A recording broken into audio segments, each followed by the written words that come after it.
आप देख रहे हैं डार्क फाइल्स। तो चलिए बढ़ते हैं आज की इस कहानी की ओर। दोस्तों, मैं यानी कमलेश आज आपको जो कहानी सुनाने जा रहा हूँ, हो सकता है उस पर आप लोगों को विश्वास ना हो, मगर यकीन मानिए इस घटना को याद करके मेरे रोंगटे तक कांपने लगते हैं। और शायद ये कहानी सुनने के बाद आपका भी यही हाल हो। खैर, दरअसल हुआ कुछ यूं था। उस रोज मैं अपने मामा के घर में गर्मियों की छुट्टियां बिता रहा था। शायद वो मेरी तीसरी रात थी जब मैं, मामा जी और उनका बेटा प्रिंस, हम लोग घर के बाहर बने चबूतरे पर बैठकर नेचुरल ठंडी हवा का लुत्फ उठा रहे थे। तभी प्रिंस ने मामा जी से कहा, पापा कोई कहानी सुनाइए ना। इस पर मामा जी ने कहा, नहीं, फिर तू डरेगा रात को। इसके बाद भी जब प्रिंस नहीं माना और जिद करने लगा, तब मामा जी ने कहा, अच्छा ठीक है, सुनो कमलेश, तुम भी सुनो। हमारे घर के बगल में जो छोटा सा घर है ना, उसी की कहानी है। आगे मामा जी ने बताया, ये बात आज से करीब 25-30 साल पुरानी होगी। तब भी शायद गर्मियों का ही मौसम चल रहा था। एक शाम मैं आराम से चाय पानी पीकर बिस्तर पर लेटने जा ही रहा था कि तभी घर के दरवाजे पर कोई जोर जोर से हाथ मारने लगा। मैंने उठकर दरवाज़ा खोला तो देखा कि हमारा पड़ोसी जगदीप है। फिर जगदीप बोला, मनोज भाई, बगल वाला बुढ़ा मर गया। इस पर मैं बोला, कब? ठीक है, अब चलो शमशान ले जाने की तैयारी करो। दरअसल वो बुढ़ा हमारा ही पड़ोसी था। उसका इस दुनिया में कोई नहीं था। पत्नी पहले ही मर चुकी थी और बेटा कई सालों से लापता था। अकेलापन उस बुढ़े के सर पर ऐसे चढ़ गया था कि उसकी हरकतें दिन पर दिन अजीब होती जा रही थी। राह चलते किसी भी आदमी को मारने दौड़ता, किसी को भी बेवजह गालियां बकने लगता। खैर, मर गया तो अच्छा ही हुआ। फिर हम 3-4 लोगों ने मिलकर अर्थी बनाया और पूरी रीति रिवाज के साथ हम 4 लोग अर्थी लेकर निकल पड़े। वैसे कल सुबह ले जाने से भी होता, पर रात भर लाश के पास कौन बैठेगा, यही सोचकर हम लोग शाम के अंधेरे में ही निकल गए। मैंने अर्थी को सामने की ओर से कंधा दिया था, मतलब जिधर उस बुढ़े का सर था।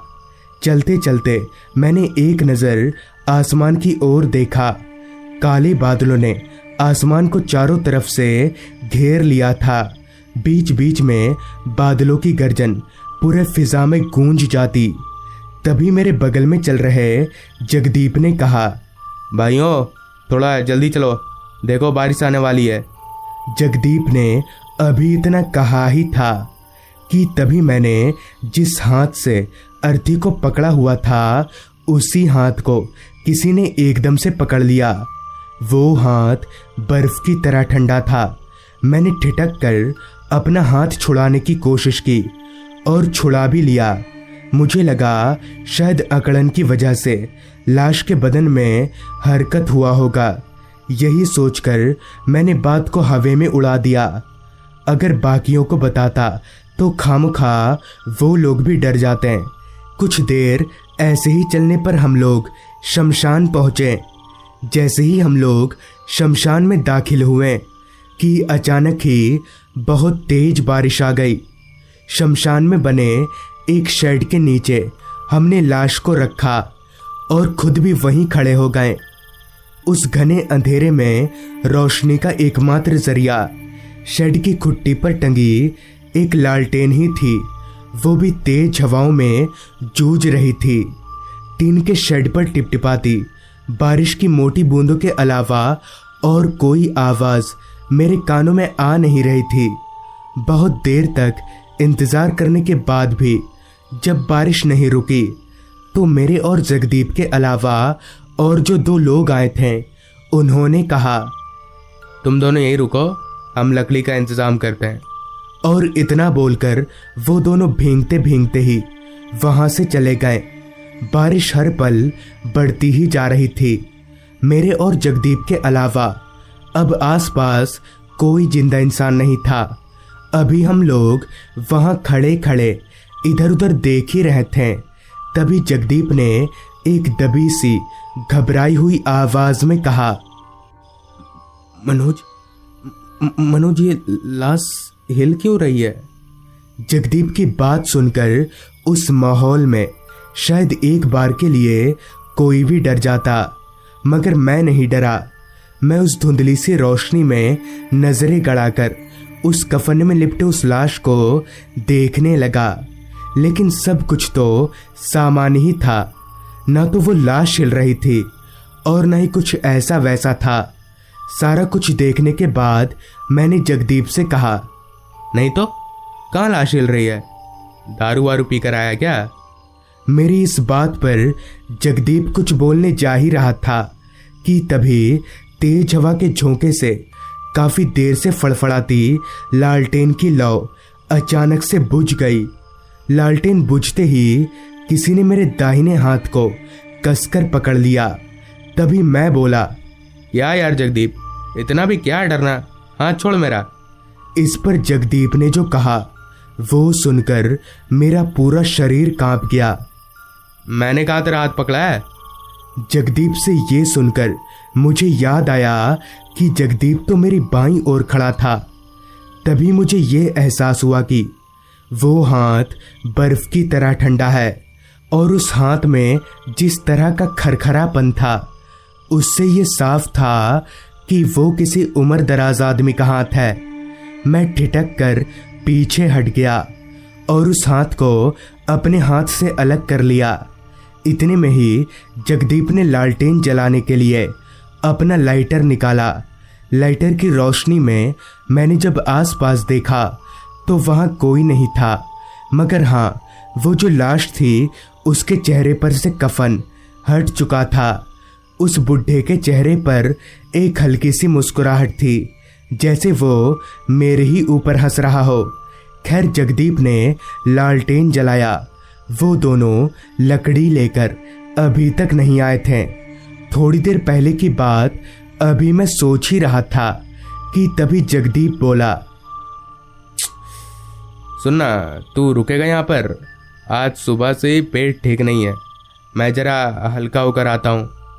उस वक्त मैं कहीं ना कहीं डरा हुआ तो था, लेकिन अगर मैं अपना डर जाहिर करता तो डरपोक किस्म का जगदीप भी मेरा मजाक उड़ाने लगता। इसलिए मैंने अपना डर छिपाते हुए जगदीप को हाँ में इशारा किया। मेरे से हाँ का इशारा पाकर जगदीप शमशान से निकलकर खेतों की ओर चल दिया। उस वक्त मेरा डर कई गुना बढ़ गया था, क्योंकि ठीक मेरे सामने एक लाश पड़ी थी और शायद पूरे शमशान में मैं अकेला ही था। आसपास का सन्नाटा और अकेलापन मुझे अंदर ही अंदर काटे जा रहा था। मैंने सोचा, अगर लाश की ओर नहीं देखूंगा तो डर कम लगेगा, मगर कहते हैं ना, जब आप किसी चीज को ना देखना चाहें तो बार बार आपकी नज़र उसी पर जाती है। भूले भटके मेरी भी नज़र उस लाश पर जा ही रही थी। तभी मैंने देखा उस बुढ़े का चेहरा धीरे धीरे मेरी ओर घूम रहा है। उसके चेहरे की मुस्कुराहट आहिस्ता आहिस्ता हंसी में तब्दील हो रही थी। इतना सब देखने के बाद मैं वहां ज्यादा देर तक रुक नहीं सका और भागकर शमशान से बाहर निकलने लगा। अभी मैं उस बूढ़े की लाश को देखते हुए भाग ही रहा था कि तभी मैं किसी से टकराकर जमीन पर गिर गया। आगे मुड़कर देखा तो वही दोनों आदमी थे जो लकड़ी लाने गए थे। फिर मैंने उन दोनों को पूरी बात बताई, लेकिन दोनों में से कोई भी मेरी बात पर विश्वास करने को तैयार ही नहीं था। खैर, हमने लाश का दाह संस्कार किया और घर आ गए, मगर आज भी उस बूढ़े की आत्मा गांव में भटकती रहती है। मामा जी की कहानी खत्म होते ही अंदर से खाने का बुलावा आ गया, प्रिंस भागकर अंदर चला गया। प्रिंस के जाते ही मामा जी ने मेरे से कहा, कमलेश, कहानी कैसी लगी? अच्छा सुनना, असली में देखेगा उस भूत को। इस पर मैंने कहा, क्या सच में? पर कहाँ मामा जी?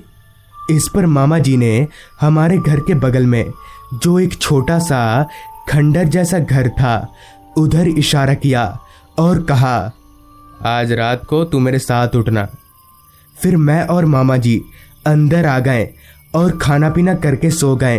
ठीक आधी रात को मामा जी ने मुझे उठाया और मुझे लेकर घर से बाहर आ गए और इशारा करके उस छोटे से खंडर घर की ओर देखने को बोला। मैंने आंख मलते हुए जब उस घर की ओर देखा तो मेरे होश उड़ गए, क्योंकि उस घर की छत पर पैर लटकाकर कोई बूढ़ा सा आदमी बैठा हुआ था। अंधेरे में उस आदमी का चेहरा तो नहीं दिखा, मगर हाँ, उसकी आंखें लाल चमक रही थीं। फिर तुरंत ही मामा जी ने मुझे अंदर लेकर आ गए। मैं ये सब देखकर बहुत डर गया और फिर कभी भी अपने मामा के घर नहीं गया। तो दोस्तों, ये थी कमलेश जी की भेजी गई कहानी। अगर आपके पास भी ऐसी ही कोई कहानियां हैं तो हमारे साथ जरूर शेयर करें। तो मैं आर्यन जल्द ही मिलूंगा आपसे ऐसी ही एक कहानी के साथ। दोस्तों, वो तारीख थी 11 अगस्त साल 2015 की, जब शाम को मुझे मेरे दोस्त प्रतीक का कॉल आया। मैंने फोन उठाया तब उसने कहा, यार सुनना, मम्मी पापा आज बाहर गए हैं और तू तो जानता है कि मैं रात भर अकेले नहीं रह सकता। अगर आज रात तू मेरे यहाँ रुक जाएगा तो कोई दिक्कत है क्या? प्रतीक की सारी बात सुनकर मैं बोला, अरे कोई नहीं, आ जाऊंगा। बोल कितने बजे आना है? इस पर प्रतीक ने कहा, जब तेरा मन करे, बस रात 9 बजे से पहले आ जाना। और इतना कहकर प्रतीक ने फोन रख दिया। खैर, मैं जल्दी जल्दी काम निपटाने लगा ताकि जल्द से जल्द प्रतीक के घर पहुंच सकूं और सारा काम निपटाकर तकरीबन 8:30 बजे तक अपनी मोटरसाइकिल से प्रतीक के घर की ओर निकल गया। आसमान में काले बादलों का जमावड़ा देखकर मैं बाइक को तेजी से भगाने पर मजबूर था, क्योंकि बारिश किसी भी वक्त आ सकती थी और इस बार तो ऐसा लग रहा था जैसे कोई बड़ा तूफान आएगा। खैर, कुछ देर बाद मैं प्रतीक के घर पहुंचा। प्रतीक का घर काफी अजीब सी जगह पर था। आसपास ना तो वहां कोई दूसरा घर था और ना ही कोई दुकान, जिस पर मैंने मन ही मन कहा, अब पता चला साले को इतना बड़ा घर सस्ते में क्यों मिल गया। मेरी बाइक की आवाज सुनकर प्रतीक ने दरवाजा खोला। मैंने बाइक को घर की बाउंड्री के अंदर एक शेड के नीचे रख दिया ताकि अगर बारिश हो भी तो मेरी बाइक भीगे नहीं, और बाइक रखकर हम दोनों अंदर दाखिल हुए। प्रतीक का घर सच में काफी बड़ा था और इतने बड़े घर में अकेले प्रतीक तो क्या, कोई भी डर जाएगा। खैर, अभी मैं अपनी आंखें फाड़कर उस घर को निहार ही रहा था कि प्रतीक बोला, चल मेरे कमरे में, खाना मैंने बाहर से ही मंगवा लिया था, चल वही खाते हैं। प्रतीक के बोलते ही हम दोनों उसके कमरे की तरफ जाने लगे। फिर उसके कमरे में जाकर हमने कुछ देर बातें की और बातों ही बातों में मैंने प्रतीक से पूछा, यार तेरा इतना बड़ा घर है, तुम लोग एक वॉचमैन क्यों नहीं रख लेते हो? जिस पर प्रतीक ने अपनी पेशानी की लकीरों को चढ़ाते हुए कहा, हमने एक बार नहीं बल्कि 3-3 बार वॉचमैन रखा था, मगर सबने 2-3 दिन में नौकरी छोड़ दी। वो सब हमारे घर के पीछे जो कब। ये बोलते बोलते प्रतीक रुक गया। उसकी आधी अधूरी बात सुनकर मैं बोला, क्या क्या घर से थोड़ी दूरी पर क्या है? इस पर प्रतीक विषय बदलते हुए बोला, छोड़ना वो सब, चल खाना खाते हैं और सो जाते हैं, बहुत तेज बारिश आएगी लगता है, बाकी बात मैं कल सुबह बता दूंगा। फिर मैं और प्रतीक खाना खाने लगे। खाने का पहला निवाला अभी मेरे गले से नीचे उतरा भी नहीं था कि तेज हवाओं के चलते कमरे की खिड़कियां जोर जोर से बजने लगी। बाहर तूफान और बारिश दोनों ही शुरू हो चुकी थी। खाते खाते मैं उठा और खिड़की की ओर बढ़ने लगा। तभी मुझे किसी आदमी की चीख सुनाई पड़ी। मैं प्रतीक की ओर पलटा और बोला, यार शायद कोई चिल्ला रहा है। इस पर प्रतीक ने दीवार में टंगी घड़ी की ओर देखा। तब रात के 9 बज रहे थे और फिर वो बोला, ना ना, तेरे कान बज रहे हैं, खिड़की बंद कर और आ जा यहाँ। मुझे भी लगा शायद ऐसा ही कुछ होगा, लिहाजा मैंने खिड़की बंद किया। खाना खाकर कुछ देर और हमने बातें की।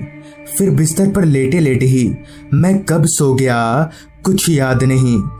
पता नहीं कितनी देर बाद, मगर जब मेरी आंख खुली तो मेरे कानों में वही चीख गूंज रही थी जिसे मैंने खिड़की बंद करते वक्त सुना था। मैं झट से उठकर बैठ गया और कमरे के चारों तरफ देखने लगा। हैरत की बात तो ये कि रूम की सारी खिड़कियां बंद होने के बावजूद भी वो आवाज मुझे साफ तौर पर सुनाई दे रही थी। मैंने प्रतीक की ओर देखा तो वो गहरी नींद में था और प्रतीक को देखने के दौरान ही मेरी नज़र तकिए के बीच में रखी बैटरी टॉर्च पर गई।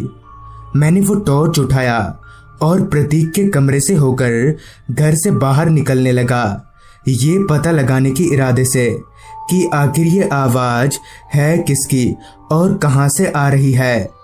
मैं जब घर से बाहर निकला तो तब तक बारिश और तूफान दोनों ही थम चुके थे, मगर वो चीखने की आवाज़ और तेज हो गई। लिहाजा मैं टॉर्च को आगे रखकर और उस आवाज़ को सुनते हुए उसकी ओर बढ़ने लगा। आसपास सिवाय मेरे और कोई इंसान नहीं था। मेरी कदमों के अलावा सिर्फ रात कीड़ों की आवाज़ ही थी उस रास्ते पर। उस आवाज़ का पीछा करते करते मैं प्रतीक के घर से थोड़ा दूर आ चुका था। तभी चलते चलते मेरे कदम एकदम से ठहर गए, क्योंकि वो आवाज़ एकदम तेज हो चुकी थी। इसका मतलब था कि आवाज़ यहीं कहीं से आ रही है। आसपास देखा तो पाया कि मेरी दाईं ओर एक पुराना सा कब्रिस्तान है जिसकी दीवारें जगह जगह से टूटी हुई थी। अभी मैं उस कब्रिस्तान में जाने के लिए थोड़ा आगे बढ़ा ही था कि तभी पीछे से किसी ने मेरे कंधे पर हाथ रखा। मैं झट से पीछे मुड़ा तो प्रतीक था। तभी मैंने कहा, हो तू है? पर तू तो सो रहा था ना। इस पर प्रतीक बोला, वो सब छोड़, तू यहाँ क्या कर रहा है? तेरी छानबीन वाली आदत गई नहीं अभी तक? यहाँ रुकना ठीक नहीं है, चल घर चल। इस पर मैंने बोला, रुकना, यहाँ तक आ गए तो देखते हैं कि आवाज़ है किसकी।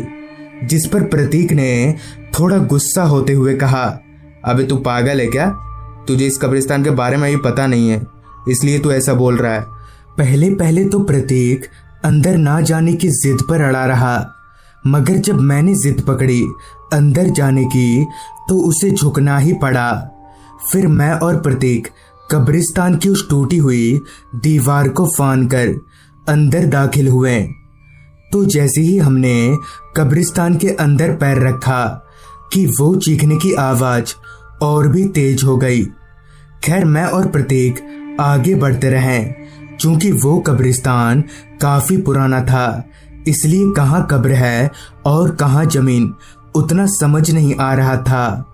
अभी हम लोग थोड़ा भीतर गए ही थे कि अचानक ही मुझे ऐसा लगने लगा जैसे किसी ने मेरा दाहिना पैर पकड़ कर रखा हो, क्योंकि मैं चलने के लिए अपना दाहिना पैर उठा नहीं पा रहा था। मैंने जब अपने पैर की ओर देखा तो मेरे पूरे शरीर में एक सिहरन सी दौड़ गई, क्योंकि जमीन से निकले एक हाथ ने मेरा पैर पकड़ रखा था। मैंने एक झटके से अपना पैर छुड़ाया, जिस पर प्रतीक ने कहा, संभल कर चल, किसी कब्र में मत चढ़ जाना, देखा ना ये कब्रिस्तान कितना खतरनाक है। अब मैं भी समझ गया था कि यहाँ सब कुछ गड़बड़ है, मगर मैं डरा नहीं और प्रतीक के साथ आगे बढ़ता रहा। अभी हम लोग उस जगह से थोड़ा आगे गए ही थे कि तभी मेरी नज़र पास ही में मिट्टी के टीले पर बैठे एक आदमी पर गई, जो कि अपना सिर झुकाए जोर जोर से रोए जा रहा था। उसकी चीख इतनी दर्दनाक और कर्कश थी कि मैं चुप नहीं रह पाया। अरे भाई साहब, क्यों रो रहे हैं आप? और इतनी रात को कब्रिस्तान में क्या कर रहे हैं आप? जिस पर उस आदमी ने कहा, मुझे अपने घर ले चलो। और ये बोलते हुए जैसे ही उस आदमी ने अपना चेहरा उठाया तो मेरे होश उड़ गए, क्योंकि उसका चेहरा पूरा सड़ा हुआ था जिससे मांस लटक रहा था। ये सब देखकर मैं और प्रतीक वहां रुक नहीं पाए और हमने घर की ओर दौड़ लगा दी। कुछ देर ऐसे ही भागने के बाद प्रतीक ने कहा, ठीक है, वो कब्रिस्तान से बाहर नहीं आ पाएगा। देखा, मैंने कहा था ना, वो कब्रिस्तान भूतिया है और वहां से चीखने की आवाजें आती रहती हैं। चल ठीक है, तू डर मत। प्रतीक की सारी बात तो मुझे समझ आ गई, मगर एक बात अभी भी खटकती रही कि आखिर प्रतीक इतना हिम्मत वाला कब से हो गया। खैर, कुछ ही देर में हम लोग प्रतीक के घर के दरवाजे पर थे। इससे पहले कि हम दोनों अंदर दाखिल होते हैं, प्रतीक ने कहा, तू चल, मैं 5 मिनट में आता हूँ। इस पर मैं बोला, कहाँ जा रहा है? इस पर उसने फिर से मुझे अंदर जाने को कहा, लिहाजा मैं अंदर चला गया। मगर जैसे ही मैंने प्रतीक के कमरे में जाने के लिए दरवाजा खोला तो मेरे पैरों तले जमीन खिसक गई, क्योंकि प्रतीक बेड पर आराम से सोया हुआ था। मगर ये कैसे हो सकता था? और आज भी ये सोचकर मेरी रूह कांप जाती है कि अगर उस रात मेरे साथ प्रतीक नहीं था तो वो था कौन? खैर, अब प्रतीक दूसरी जगह शिफ्ट हो चुका है। तो दोस्तों, ये थी दीपक जी की भेजी गई कहानी। अगर आपके पास भी ऐसी ही कोई कहानियां हैं तो हमारे साथ जरूर शेयर करें। तो मैं आर्यन जल्द ही मिलूंगा आपसे ऐसी ही एक कहानी के साथ।